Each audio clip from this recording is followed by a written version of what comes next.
days pa lang, kakalas ka rin na kita. Luha ka.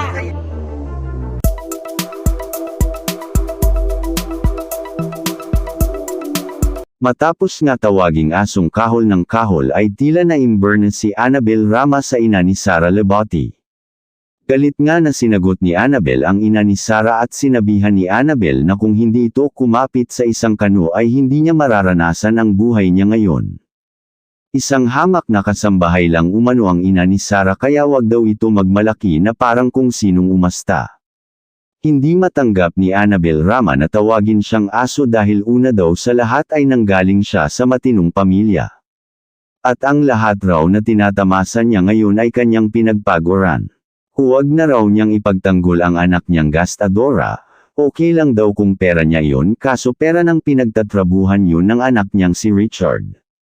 Ayun pa nga sa kanya hindi umano siya magpapatalo sa isang chimay lang o isang katulong. Nagbanta din si Annabel na kung ayaw tumigil ang ina ni Sara ay hindi daw nito magugustuhan ang gagawin niya sa buong social media.